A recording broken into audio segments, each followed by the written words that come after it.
It's All Things Considered HPR1, and I'm Dave Lawrence. Today we've got a guest with a new album out now. It's Surgical Meth Machine, debut from Al Jourgensen, who's been part of numerous projects, including Revco and Lard, but perhaps best known for his influential and innovative rock band, Ministry. An appropriate one to hear during the week that our HPR News Department began a series of stories relating to meth use in Hawaii, and we welcome Al Jourgensen for a conversation now on ATC. Hey, Uncle Al, thanks for taking some time for us today. It's all good. What do you want to talk about today in the Aloha State? What's on your mind? The new video for Invisible. In watching that, I was thinking about some of the tools and interesting gizmos that went into this. Well, I mean, it goes back to my theory on why the state of music, if you will, has gotten so bad. In the 60s, when we had virtually no technology and no options, every band sounded different. Now, in the new millennia, we have all this technology and all the bands sound the same, right? So true. It's a real conundrum that I still haven't wrapped my mind around. So the way we did this record, if you will, which wasn't even supposed to be a record, every year I spent about 4 months in the studio just bashing out ideas. And at the end of those 4 months, we'll listen back, and if something sounds good, we'll try and put it on the shelf, like, say, in a Ministry category on the shelf, or a Revco category, or a Lard category. And eventually, maybe some of these things will come out as a full album, or we'll work on the ideas further. But this one, some of the CDs I gave my friends leaked, and record labels started calling and went like, wow, this stuff's great, blah, blah, blah. They're like, well, we want to put it out and all this stuff. So I'm like, I may be overstepping my bounds, but why don't you see if you guys can pay us for this? And so they did. They wrote a check for me, and I went down to the bank that day, and I cashed it, and the thing cleared. The next day after the check cleared, I'm like, wow, you guys were serious. And they're like, yeah. So one last thing, what are you going to call the band? And what do we do with this?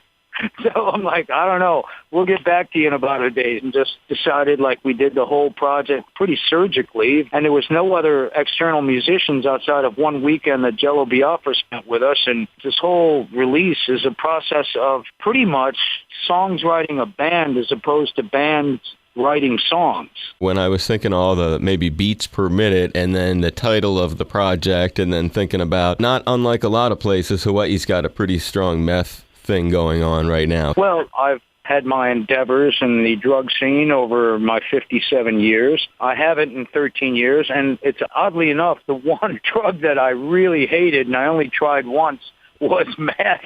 And I thought I was having a heart attack when I did it, so I decided never to do that again.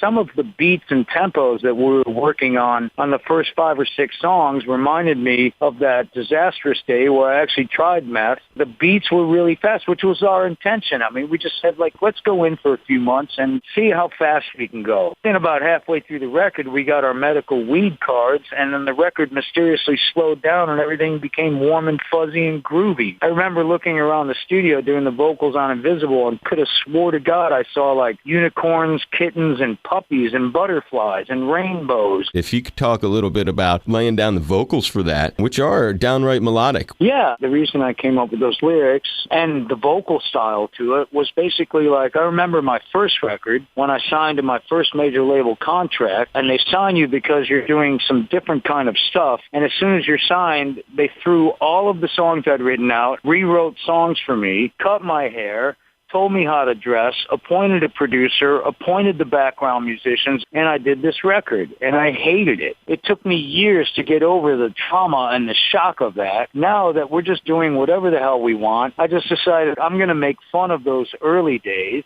and just sing it like they had me sing the early stuff. It's really hip how you kind of revisit that flavor. Yeah, because I don't care anymore. It is what it is. I did what I had to do at the time. I didn't know any better. How important is the setting or environment for recording? That's an interesting question. I mean, as I've learned over the years, the environment that you record in is everything, which is why I try and keep external influences out of the recording process.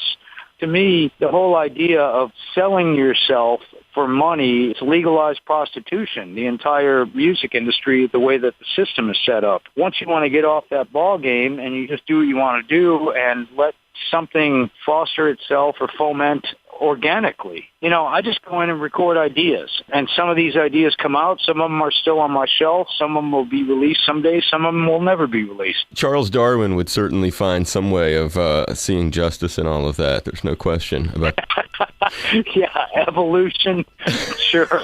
Why not?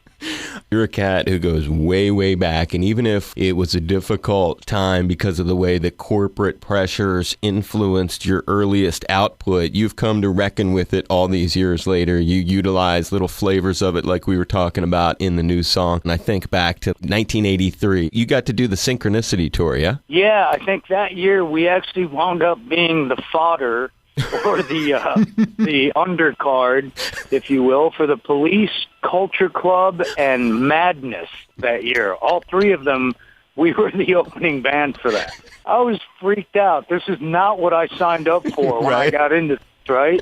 So it was quite the eye-opener. So if you want to see a natural progression, you mentioned Darwin. Right. That is evolution, because my eyes were opened wide by the powers that be to exactly how the system works. And then eventually you just create your own system, you do your own program, your own data, and you start living by those rules. It's almost like the exposure to all that stuff sent you packing strong. Yeah, I definitely packed my bags after that first record for a long time. And now I'm willing to embrace it because I do realize in the whole scope of the evolution, if you will, to get back to that, it was necessary to get me to this point. And there's another aspect of that evolution, artificial intelligence. Ministry appears in the film, I've read, at the request of originally Stanley Kubrick. Yeah, Stanley called up out of the blue, said he was really interested in us be the band on this movie. I hung up on him twice. It was the third time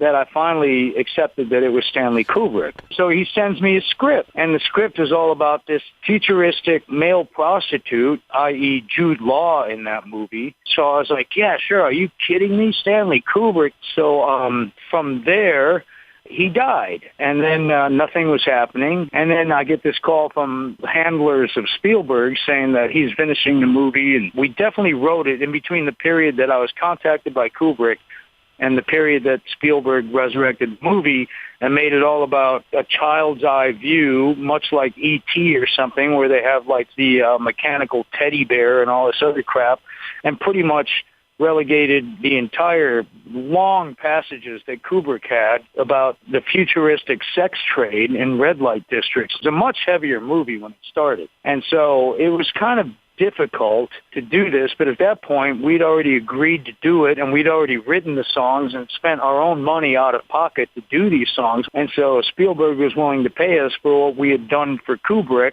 and tried to assimilate it into his vision of what AI was. And my vision of AI, basically, as I told him, Spielberg, later, was I thought it was a porno flick, and I thought AI stood for intruder. But it turned out not to be the case. So. Did you develop any kind of, from what you read online, you never know what you read online. No, the internet's kind of like a fiction story that's in progress at all times. But when you... Yeah, the never-ending, unfolding social media fiction story. That's exactly right. You got it. It came across, at least, you had somehow developed some sort of rapport with Steven. Absolutely. We actually totally had a rapport at the end. You have to remember, this poor guy has only been working with this one guy, John Williams, for every single soundtrack. And Spielberg's idea of something really cutting edge would be something like U2. So he didn't know what to make of us at all. We were kind of dropped in his lap, and he was kind of dropped in our lap. But by the end of it, it was really fun seeing the growth of Steven Spielberg during the filming of 3 weeks on the set, to where every day he would come up and give me a new AI, going from intruder, I think he had animal indecency, absolute incest. He'd come up, that would be the start of every single shoot, when he'd come up and whisper in my ear his idea of an acronym. So we had a good laugh about it, and he wound up jamming with us and wearing my cowboy hat. Yeah, a really nice guy. The dude from Jaws, Schindler's List. What a cool thing to get to pal around with him. Yeah, it was fun. Surgical Meth Machine. It's a legendary Ministry figure, Al Jourgensen. Well, it was a breath of fresh air. It's all things considered. Been on there before. I know it. You ever come out here, have you in the studio, maybe support a nonprofit that you want to help out. I'm always up for that. Be safe. Thanks, Al. I appreciate it, brother. Great talking to you, and Take care. You too. Aloha. Bye-bye. Aloha. Uncle Al here. Remember to support your local radio station, especially public local radio station, especially Dave Lawrence, especially somebody that would have my crazy ass on their actual frequency. So, support it or go away.